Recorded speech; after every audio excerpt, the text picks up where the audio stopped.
Hello to everyone, welcome to अनपैलन। कैसे हैं आप लोग? आई होप सब लोग अच्छे होंगे। चलिए आज की क्लास स्टार्ट करते हैं। हम लोग आज की क्लास में क्या क्या पढ़ेंगे? तो आज की क्लास में हम लोग डिस्कस करेंगे डिसोल्यूशन ऑफ पार्टनरशिप फॉर्म। ये पार्टनरशिप की लास्ट क्लास है। पहले हम लोगों ने देखा था कि पार्टनरशिप फॉर्म में एडमिशन के लिए पार्टनर्स की एडमिशन, उसके बाद रिटायरमेंट और डेथ देखा। अभी हम लोग देखेंगे डिसोल्यूशन ऑफ पार्टनरशिप फॉर्म। आप लोग को अगर इस वीडियो की पीडीएफ चाहिए होगा तो टेलीग्राम से डाउनलोड कर सकते हैं। डिस्क्रिप्शन में इसका लिंक दे रखा है। और इसमें क्या क्या कवर करेंगे हम? Dissolution of partnership, dissolution of a form, settlement of accounts and last one is accounting treatment. Video start करने से पहले आप लोग लाइक, सब्सक्राइब एंड शेयर कर लीजिएगा ताकि मैक्सिमम स्टूडेंट्स को इसकी बेनिफिट मिल सके। चलिए स्टार्ट करते हैं। फर्स्ट पॉइंट देखते हैं, डिसोल्यूशन ऑफ पार्टनरशिप। इसमें क्या होगा? Dissolution of partnership changes the existing relationship between partners but the firm may continue its business as before. अगर पार्टनरशिप फॉर्म में पार्टनरशिप के बीच प्रॉफिट शेयरिंग रेशियो में चेंजेस आती है या तो डिसोल्यूशन ऑफ पार्टनरशिप हो जाएंगे या फिर फॉर्म को कंटिन्यू किया जाएगा। इसके बेसिस पे देखते हैं कि कौन कौन से ऐसे पॉइंट्स हैं जिससे पार्टनरशिप फॉर्म अफेक्ट होगी और उस केस में डिसोल्यूशन माना जाएगा। तो पहला है changes in existing profit sharing ratio among partners. दूसरा, admission of a new partner. Third, retirement of a partner, death of a partner, insolvency of a partner, completion of the venture if partnership is formed for that, and expiry of the period of partnership if partnership is for a specific period of time। means that अगर किसी form में तो नई partner की entry होती है तो वो एडमिशन का केस होता है, उस केस में भी डिसोल्यूशन ऑफ पार्टनरशिप माना जाएगा। अगर पार्टनर्स की रिटायरमेंट होती है, कोई एक पार्टनर या फिर एक से ज़्यादा पार्टनर उसकी रिटायरमेंट होती है, उस केस में भी डिसोल्यूशन ऑफ पार्टनरशिप माना जाएगा। या फिर डेथ हो जाती है पार्टनर्स की तो, या इंसॉल्वेंसी ऑफ पार्टनर्स हो जाते हैं। मान लो पार्टनर्स ही इंसॉल्वेंट हो गए तो क्या होगा? डिसोल्यूशन ऑफ पार्टनरशिप हो जाएंगे। अब हम पार्टनर के बेसिस पे देखे हैं ये केस। सेकेंड केस देखते हैं कि डिसोल्यूशन ऑफ अ फॉर्म। अगर फॉर्म की डिसोल्यूशन हो जाए तो इसमें तो किसी एक पार्टनर की हो रही थी या फिर एक से अधिक पार्टनर की हो रही थी, इंसॉल्वेंसी। अब देखते हैं कि पूरा फॉर्म का डिसोल्यूशन हो जाए तो क्या होगा। इस केस में क्या क्या पॉइंट्स है जो अफेक्ट करते हैं फॉर्म को? Dissolution of a partnership firm may take place without the intervention of court or by the order of a court। Dissolution of partnership firm तब भी माना जा सकता है जब कोर्ट की इंटरवेंशन ना हुआ हो, तब भी माना जा सकता है जब इन्वेंशन ऑफ कोर्ट ना हो और कोर्ट की ऑर्डर पे नहीं हो। ये पार्टनर्स की एग्रीमेंट से भी हो सकता है dissolution. It may noted that dissolution of the firm necessarily bring in dissolution of the partnership. However, dissolution of partnership would not necessarily involve dissolution of firm। पहला क्या है? जरूरी नहीं है कि वो dissolution of the partnership हो ही जाए, ठीक है। और दूसरा केस would not necessarily, ये भी ज़रूरत नहीं है कि कोर्ट की इंटरवेंशन हो तभी डिसोल्यूशन ऑफ पार्टनरशिप माना जाएगा। अभी हम लोग ये देखते हैं कि कौन कौन से ऐसे पॉइंट्स हैं, कौन कौन से ऐसे तरीके हैं जिससे डिसोल्यूशन ऑफ फॉर्म हो जाएंगे। पहला है डिसोल्यूशन बाय एग्रीमेंट, पार्टनर्स की एग्रीमेंट के बेसिस पे भी डिसोल्यूशन ऑफ फॉर्म हो सकता है। With the consent of all the partners, with the consent of all the partners और accordance with the contract between the partners. Clear? मतलब क्या? मतलब क्या हुआ कि बाय एग्रीमेंट, पार्टनर्स के एग्रीमेंट के द्वारा हो सकता है dissolution of partnership firm. Second कहते हैं compulsory dissolution.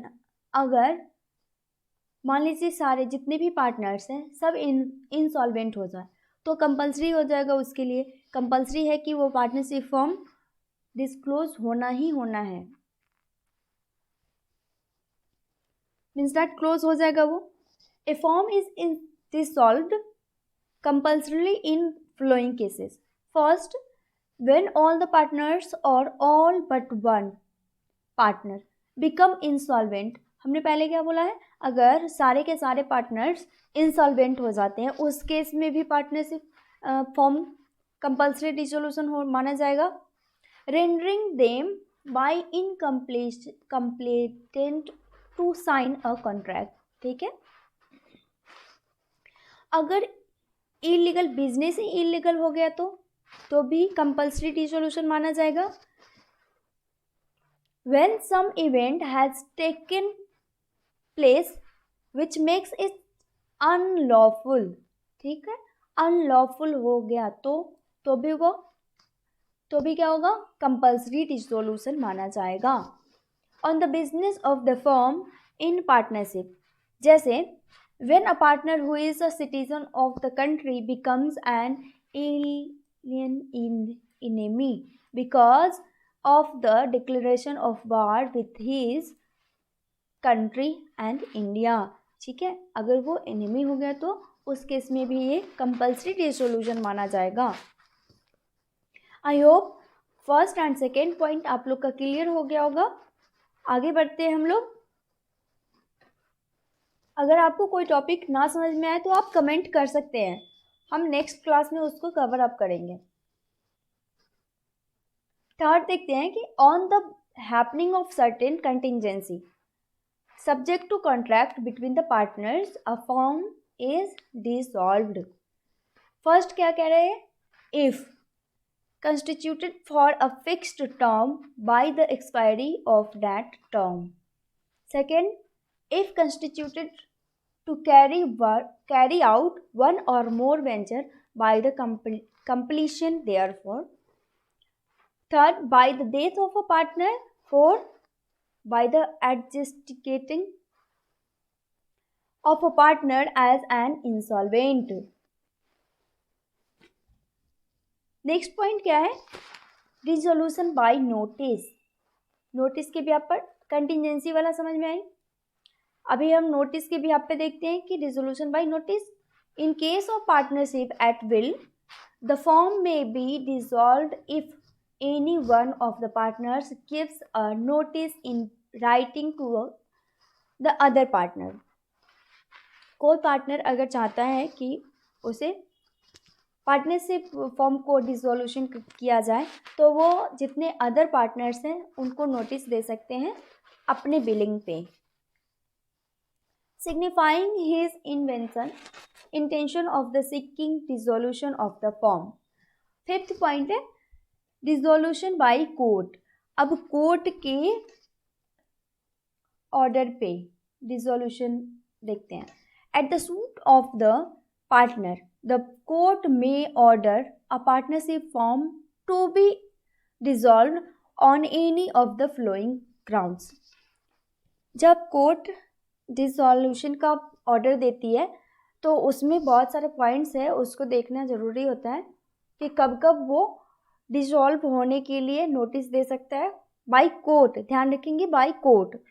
When a partner becomes incense, अगर कोई पार्टनर इंसेंस हो जाए तो उस केस में भी कोर्ट ऑर्डर दे सकती है फॉर्म को डिसोल्यूशन करने के लिए। When a partner becomes permanently incapable of performing his duty as a partner. Third, when a partner is guilt of misconduct which is likely to adversely affect the business of the partners firm. When a partner persistently commits breach of partnership agreement, ठीक है, जैसे अगर कोई partner permanently incapable हो जाए partnership form को आगे बढ़ाने के लिए, उस केस में भी कोर्ट के ऑर्डर आ सकता है. अगर मिसकंडक्ट हो रहा होगा बिजनेस में पार्टनरशिप फॉर्म में, उस केस में भी हो सकता है. ठीक है, अभी हम देखते हैं कि settlement of accounts. Settlement of account के लिए क्या क्या होगा. पार्टनरशिप फॉर्म अगर डिसॉल्व होगा तो उसके लिए अकाउंट्स की सेटलमेंट भी करनी होगी. उस केस में क्या क्या होगा. इन case of dissolution of a form, the form ceases to conduct business and has to settle its account. ठीक, अगर डिसोल्यूशन ऑफ फॉर्म होती है तो उस केस में अकाउंट्स की सेटलमेंट किया जाएगा. For this purpose it's disposes of all its assets for satisfying all the claims against it. जितने भी एसेट्स हैं, लाइबिलिटीज हैं, उन सभी को डिस्पोजेस करने के बाद, ठीक है, करने के लिए सेटलमेंट ऑफ अकाउंट्स करना पड़ेगा. In this context it should be noted that subject to agreement among the partners the following rules as provided in section याद रखिएगा, क्वेश्चन आ सकता है, न्यूमेरिकल क्वेश्चन ऑब्जेक्टिव क्वेश्चन में आ सकता है. Section 48 of the partnership act 1932 shall apply. ठीक है, जो भी कंडीशंस है अगर वो फॉलो नहीं किया जा रहा है तो सेक्शन 48 और पार्टनरशिप एक्ट 1932 अप्लाई हो जाएगा ऑटोमेटिकली. इसकी ट्रीटमेंट कैसे करेंगे वो देखते हैं. Treatment of losses including deficiency of capital shall be paid. How और which. First, out of profit. कैसे देंगे उसको. डिफिशियंसी ऑफ कैपिटल को कैसे पेड करेंगे हम. पहले प्रॉफिट से. सेटलमेंट करने के लिए हम सबसे पहले प्रॉफिट देखते हैं. प्रॉफिट है, प्रॉफिट से सेटलमेंट करेंगे. Next, capital of partners. अगर तभी डिफिशियंसी कंप्लीट नहीं हो पाया तो पार्टनर्स की कैपिटल से करेंगे. लास्टली क्या है, if necessary by the partners individual in their profit sharing ratio.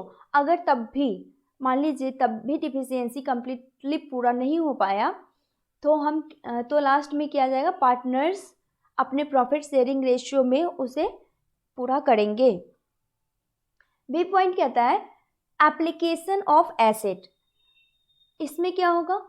The asset of the firm including any sum contributed by the firm to make up deficiency of capital shall be applied. कौन कौन से apply होंगे वो देखते हैं. मुझे उम्मीद है कि आप लोग का अच्छे से रिवीजन हो रहा होगा, तो ध्यान रखिएगा पॉइंट्स, बाकी एग्जाम में इजीली हो जाएंगे. पहला क्या है, in paying the debts of the firm to the third parties. दूसरा, in paying each partner proportionately with what is due to him or her from the firm for advances and distinguished from capital. या फिर capital means या फिर partners loan. ठीक है. In paying to each partner proportionally what is due to him on account of capital. The residue, if any, shall be divided among the partners in their profit sharing ratio. मतलब समझ रहे हैं, पहला पे करना होगा तो क्या होगा, डेब्ट of the firm to the third party. सबसे पहले किसको देंगे, डेब्ट to the firm to the third party. उसके बाद जो भी बचे रहेगा वो पार्टनर्स देंगे. उसके बाद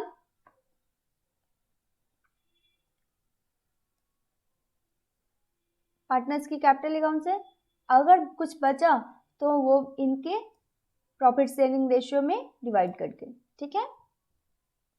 अब इसकी ट्रीटमेंट देखते हैं, और ट्रीटमेंट के बाद हम लोग रियलाइजेशन अकाउंट बनाते हैं ना, तो रियलाइजेशन अकाउंट कैसे बनाया जाएगा उसको चेक करेंगे, और उसमें कौन कौन से पॉइंट्स आएंगे उसको देखेंगे। फिर जर्नल एंट्रीज देखेंगे ताकि सारा क्लियर हो पाए। जर्नल एंट्री बहुत ईजी है, करके देखिएगा, हो जाएगा। क्वेश्चन इस पे आते हैं, क्वेश्चन देखते हैं कि when the firm is dissolved its books of account are to be closed and the profit or loss arising on realization of its asset and discharge of liabilities is to be computed। क्या कह रहा है ये, जब firm की dissolution होती है उसमें अकाउंट्स को क्लोज करा जाएगा। अकाउंट्स क्लोज करेंगे तो रियलाइजेशन अकाउंट बनाने की ज़रूरत पड़ेगी। क्यों?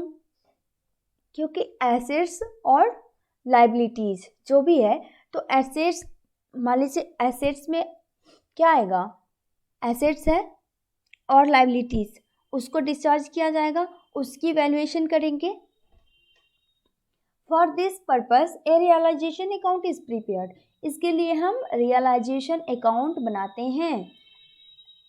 To ascertain the net effect of realization of assets and payment of liabilities which may be transferred to partners capital account in their profit sharing ratio, ठीक है।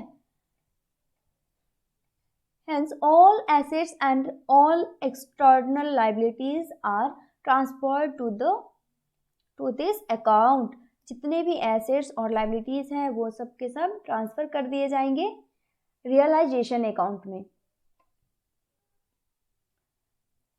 It also records the sale of assets and payment of liabilities and realization expenses. The balance in this account is termed as profit or loss on realization, which is transferred to partners capital account in profit sharing ratio। मतलब इसकी जो balancing figure होगी वो profit and share ratio में among the partners distribute कर दिया जाएगा। अब प्रॉफिट होगा या फिर लॉस उसको, ठीक है। देखते हो फॉर्मेट इसका कैसा होता है, format of the realisation account. इसको बड़ा कर लेते हैं ताकि दिख जाए। एसेट्स है, एसेट्स टू साइड आएगा। क्या होगा पहले, इसकी फॉर्मेट तो आप लोग को क्लियर होगा। चलिए देखते हैं। पार्टिकुलर अमाउंट, ठीक है, रियलाइजेशन अकाउंट में। Intangible asset, land and building, हम ध्यान रखेंगे डेबिट साइड, ठीक है। डेबिट साइड क्या आएगा, एसेट्स। एसेट्स में क्या क्या हो सकता है, आपको पूरा फॉर्मेट लिखने की ज़रूरत नहीं है, क्वेश्चन जितना कहेगा उतना ही लिखेंगे। मान लीजिए क्वेश्चन में दे रखा है प्लांट एंड मशीनरी, तो सिर्फ प्लांट एंड मशीनरी ही लिखेंगे। लोन टू अदर पार्टीज रहेगा, वही लिखेंगे। क्लियर? चलिए देखते हैं। Intangible asset, land and building, plant and machinery, furniture and fittings, loan to other parties, bills receivables, sundry debtors, ये एसेट्स हम डेबिट साइड लिखते हैं। अब देखते हैं पार्टनर्स कैपिटल अकाउंट इन्वेस्टमेंट। अगर पार्टनर्स कोई इन्वेस्टमेंट किया होगा वो है। फिर बाई साइड आते हैं। बाई साइड में क्या क्या आएगा, लाइबिलिटीज आएंगे, अगर कुछ प्रॉफिट है वो आएंगे। चलिए देखते हैं। Bank loan, mortgage, sundry creditors, bills payables, bank overdraft, outstanding expenses, provision for doubtful debts, cash और बैंक। अगर सेल किया होगा एसेट को तो लिखेंगे by side. Partners capital account, क्या बोल रहा है ये, पार्टनर्स कैपिटल अकाउंट। हम टू साइड भी देखे थे पार्टनर्स कैपिटल अकाउंट, लेकिन क्यों था, इन्वेस्टमेंट के लिए था। इसमें क्या है, sale of asset, cash to by cash और by bank. Partners capital account, assets taken by the partner. अगर पार्टनर के द्वारा एसेट्स ले लिया जाता है तो हम बाई साइड लगाएंगे, ठीक है, बाई साइड लिखेंगे। अगर लॉस हो तो लॉस लिखेंगे by side, loss by side. Transfer to partners capital account के लिए बाई साइड, और फ्लक्चुएशन फंड उसको बाई साइड लिखेंगे। अब टोटल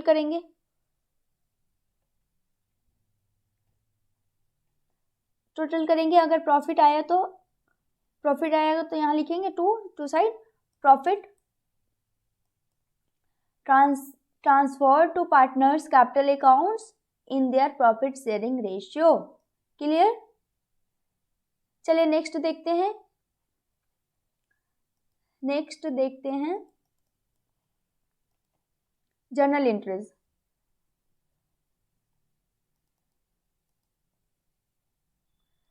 जर्नल एंट्रीज अगर रियलाइजेशन अकाउंट बना रहे हैं और अकाउंट्स की सेटलमेंट कर रहे हैं तो उसमें क्या क्या जर्नल एंट्रीज होंगे, कौन कौन से केस होंगे, और इस पे बेस्ड क्वेश्चन जब आएंगे तो जितना क्वेश्चन में बोलेगा उतना ही का हम जर्नल एंट्री करेंगे।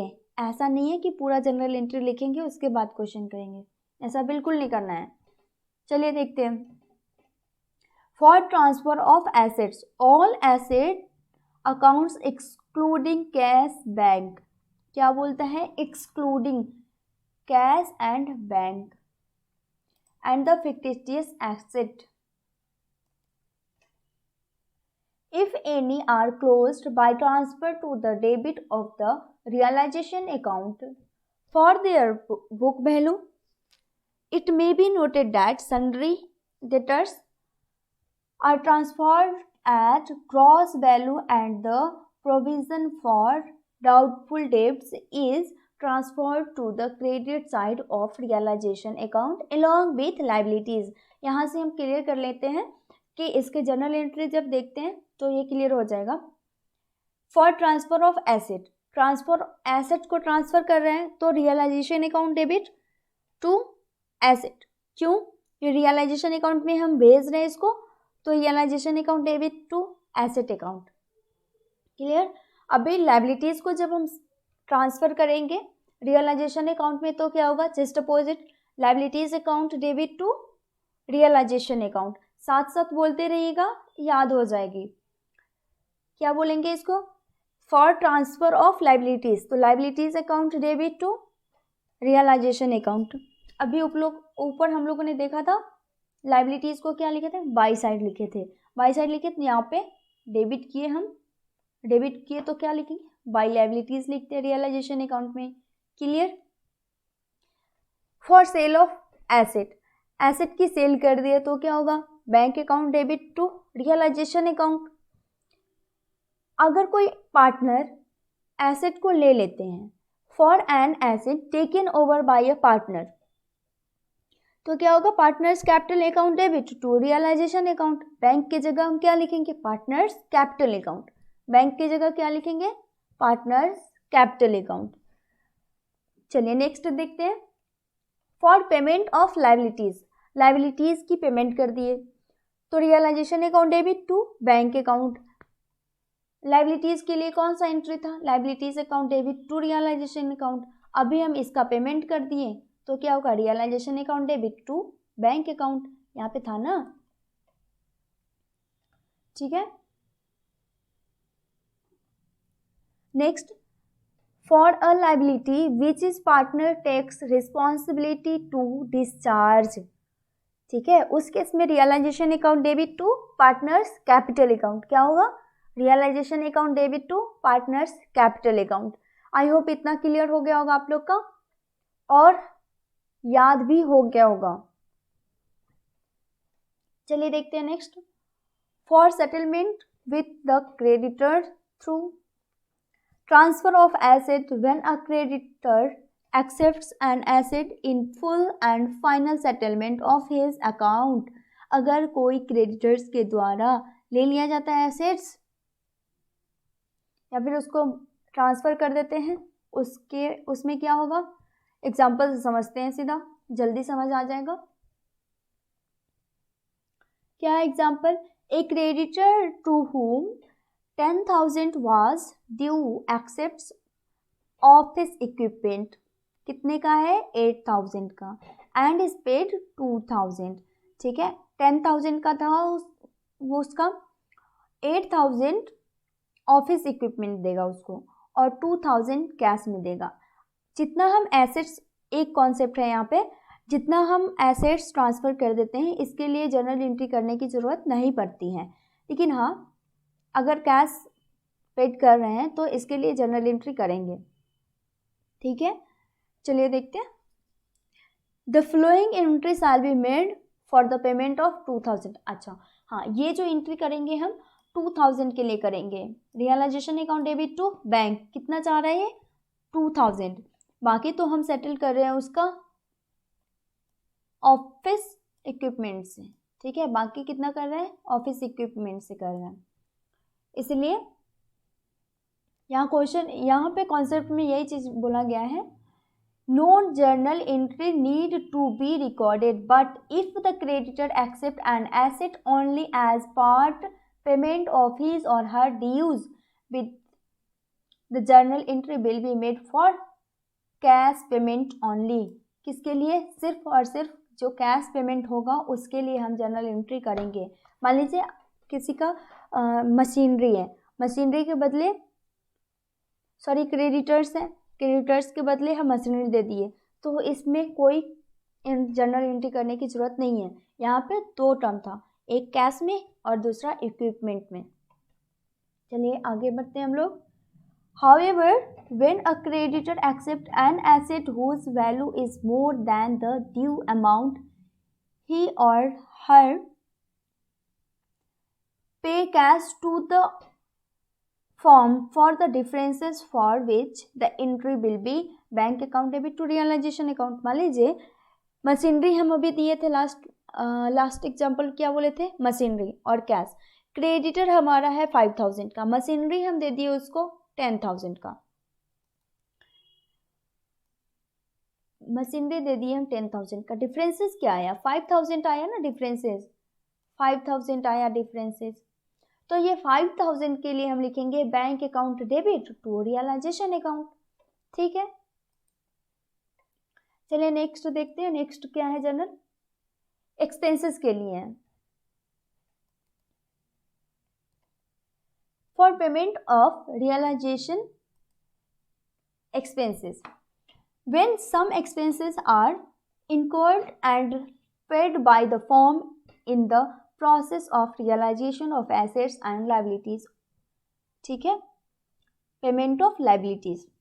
तो realisation account debit to bank account, expenses कर रहे हैं ना हम, तो realisation account debit to bank account, clear है। When realization expenses are paid by a partner on behalf of firm, firm के बिहाफ पे पार्टनर पेमेंट कर देगा, तो क्या होगा, realisation account debit to partners account. Bank के जगह सिर्फ और सिर्फ बैंक के जगह हम पार्टनर्स कैपिटल अकाउंट कर देंगे, दोनों के solve. When a partner has agreed to bear the realization expenses, अभी क्या कर रहा है, पार्टनर एग्री हो रहा है। पहला केस में क्या था, रियलाइजेशन अकाउंट से एक्सपेंसेस कर रहे थे बियर, दूसरा पार्टनर कर रहा था बियर, तीसरा क्या है, पार्टनर एग्री हो रहा है, तो partners capital account debit to bank, ठीक है। Next, if the partner himself pays the realisation expenses then there no need to any entry, then no entry is required, ठीक है।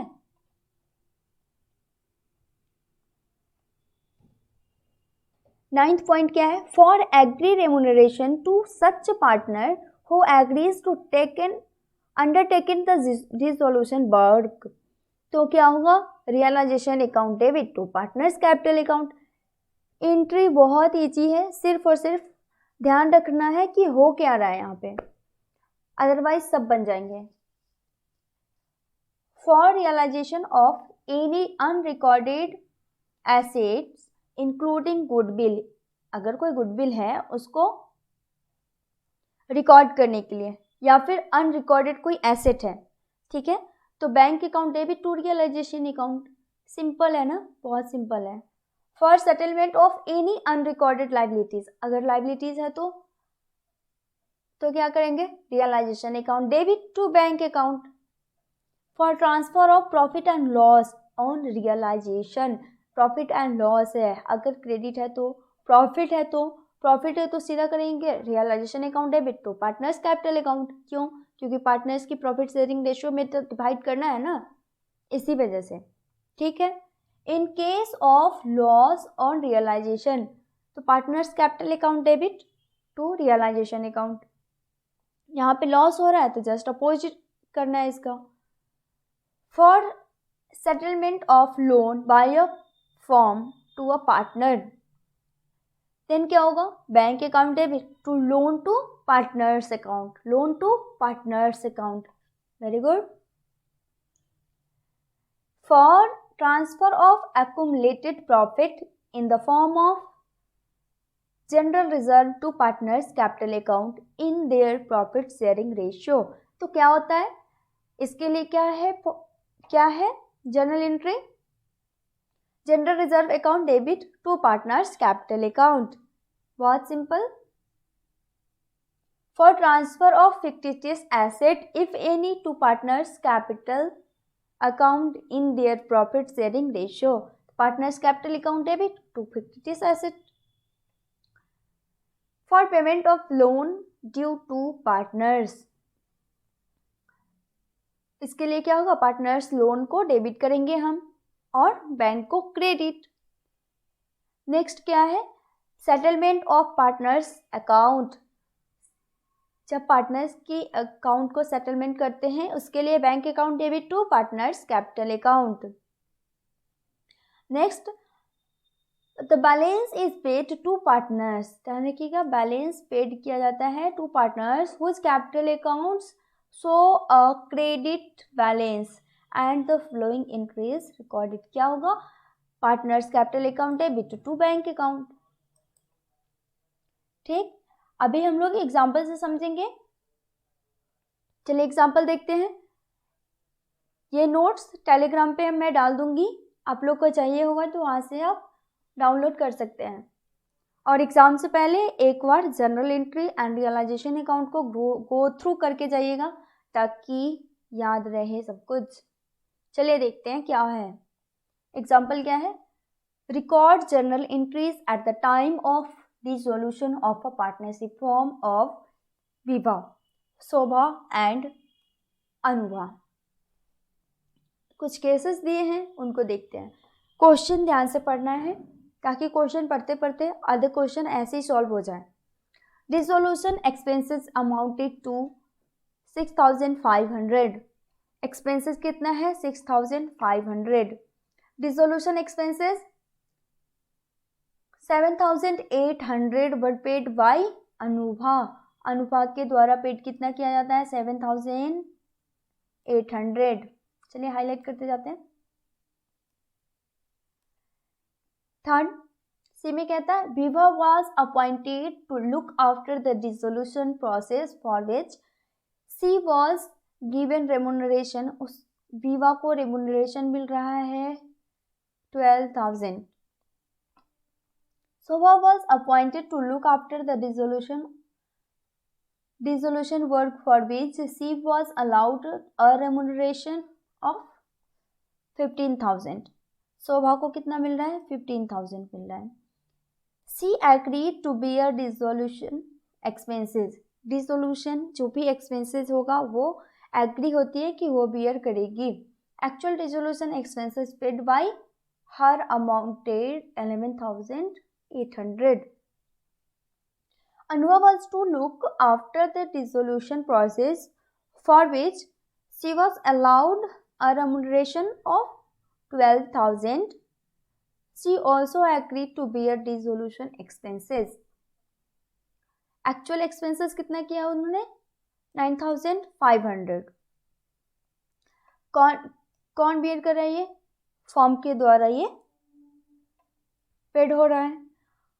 Anubha looked after the dissolution work for remuneration 8,500। and agreed to bear dissolution expenses up to 6,000. Actual expenses paid by her were 7,600. Actual ध्यान में रखेंगे और कितना bear कर रहा है वो भी ध्यान रखेंगे. Viva was appointed to look after the dissolution work, for which she was allowed to remuneration of 14,000. She agreed to take over investment of the book value 13,000 towards payment of her remuneration. अब क्या करना है? Investment has already been transferred to realization account. Investment जितनी थी वो realisation account में transfer हो चुका है. चलिए जनरल एंट्री देखते हैं क्या है. पहला क्या है? डिसोल्यूशन एक्सपेंसेस कितना है? 6,500. 6,500 है. इसके लिए क्या होगा? Realisation account debit to cash and bank account. कितने से? 6,500 से. 6,500 से क्लियर है. नेक्स्ट सिर्फ जर्नल ही करना है, ठीक है. नेक्स्ट क्या है? एक्सपेंसेस ही हो रहे हैं. एक्सपेंसेस कौन बियर कर रहा है? अनुभव बियर कर रहे हैं, तो अनुभव को हम क्रेडिट करेंगे. रियलाइजेशन अकाउंट डेबिट टू अनुभव अकाउंट. अब विवा की बारी आई. कौन है ये? विवा क्या कर रही है? 12,000 विवा को हम क्रेडिट कर दिए. विवा को क्रेडिट करेंगे 12,000 से, रियलाइजेशन को डेबिट करेंगे. अब शोभा है. शोभा कितने कर रही थी? हाँ 15,000. शोभा क्या कर रही है यहाँ पे? Shobha was appointed to look after the dissolution work for which she was allowed a remuneration of 15,000. Shobha की रेमुनरेशन कितना है? 15,000. इसके लिए क्या करेंगे हम? शोभा को क्रेडिट करेंगे. Realisation account debit to Shobha account. Next point क्या था? Anuva was to look after the dissolution process for which she was allowed a remuneration 12,000. तो क्या है? अनुवा को क्रेडिट करना है. बहुत ईजी है. रियलाइजेशन को डेबिट, बाकी एक्सपेंसेस के लिए था टू कैश और बैंक अकाउंट. अभी अनुवा बियर किया तो अनुवा को क्रेडिट किए. विवा बियर की, विवा को क्रेडिट किए. विवा ने रेमुनरेशन लिया था तो विवा को क्रेडिट किए. नेक्स्ट पॉइंट क्या था? शोभा. अच्छा, शोभा की हम लोगों ने किया था ना अभी. Shobha was appointed to look after the dissolution work for which she was allowed a remuneration. Remuneration ली तो realisation account debit to Shobha account. अभी इसका एक और था. एक्सपेंसेस एक्चुअल हुआ था 11,800 का, ठीक है. उसका तो हम लोगों ने कर दिया. ये शोभा बियर कर रही है तो क्या ये इसका एंट्री होगा? नहीं, क्योंकि हम लोगों ने अभी देखा था. और नेक्स्ट अनुवा का सेम रहेगा. Realisation account debit to Anuva. और अगर रेमुनरेशन ले रही है वो शोभा बियर कर रही है, realisation account debit to Anuva account. Remuneration payable to Anuva. Anuva जो रेमुनरेशन ले रही है उसके लिए है. अब ये पेमेंट करेगी. एक्सपेंसेस जो बियर की थी उसका पेमेंट करेगी. तो realisation account debit to Anuva account. G point कहते हैं Viva was appointed to look after dissolution work for. अच्छा, इसका तो पहले ही रियलाइजेशन अकाउंट में ट्रांसफर कर दिया था तो इसकी एंट्री करने की जरूरत नहीं है. नेक्स्ट देखते हैं हम लोग इसमें क्या क्या बोल रहे करने के लिए. Sita, Rita and Mita are partners sharing profit and loss in the ratio of 2:1. The balance sheet as on 31st March 2017 उसकी बैलेंस शीट दे रखा है. जनरल रिजर्व में कितना है? 2500. क्रेडिटर्स 2000. तीनों का कैपिटल दे रखा है. Cash at bank, stock, furniture, debtors and plant and machinery. चलिए क्या क्या दिया है. They decided to dissolve the business, the following amount were realized. Plant and machinery 4250, कितना लेंगे हम 4250. स्टॉक कितने पे रियलाइज हो रहा है 3500 पे. Debtors 1850, furniture 750. Sita agrees to bear, Sita क्या कर रही है एक्सपेंसेस पेड करने के लिए एग्री हो रही है. For service Sita is paid 60 rupee, Sita कितना पेड की 60 rupees. All expenses on realisation paid by the firm amounted to 450. Creditors paid 2% less, जितना क्रेडिटर्स है उसका 2% कम से. There was an unrecorded asset, अब अनरिकॉर्डेड एसेट है तो उसको रिकॉर्ड करने की entry. Which was taken over by Rita at 200. Unrecorded asset है वो रीता ने ले लिया 200 पे. अभी आपको जर्नल एंट्री करना है और close the books of the form. इसके लिए हम कौन सा अकाउंट बनाते हैं रियलाइजेशन अकाउंट, वो भी रियलाइजेशन अकाउंट बनाएंगे. पहला रियलाइजेशन अकाउंट बनाएंगे, इसमें स्टॉक फर्नीचर डेटर्स जितने का है वो लिखेंगे, कितना पे रियलाइज हो रहा है. अच्छा पहले ये लिखते हैं क्रेडिटर्स, क्रेडिटर्स कितने का है 2000. रीताज कैपिटल में क्या जाएगा 200. ठीक है, ऐसे करके इसको बना लेंगे. जितना अमाउंट होगा उसको प्रॉफिट शेयरिंग रेशियो में बांटेंगे, 2:1 दिया है. उसके बाद जर्नल एंट्री करेंगे. अच्छा जर्नल एंट्री बोला है ना पास, अच्छा जनरल एंट्री नहीं बोला है यहाँ पे, प्रिपेयर द नेसेसरी अकाउंट्स बोला है. अकाउंट बनाना है तो अकाउंट्स के लिए पार्टनर्स कैपिटल अकाउंट बनाएंगे, फिर उसके बाद बैंक अकाउंट बनाएंगे. ठीक है, इसको एक बार बनाने की कोशिश करिएगा, क्वेश्चन बन जाएंगे इजिली. तो पार्टनरशिप यहाँ पे एंड होती है हमारा, और जितनी भी बताया गया है आप उतना करके जाइए, पेपर इजिली सॉल्व होंगे. यहाँ से न्यूमेरिकल क्वेश्चन भी आ सकता है, ऑब्जेक्टिव क्वेश्चन भी आ सकता है. तो चलिए यहाँ पे एंड करते हैं सेशन को. लाइक शेयर एंड कमेंट जरूर कीजिएगा. Subscribe our channel. Thanks for watching.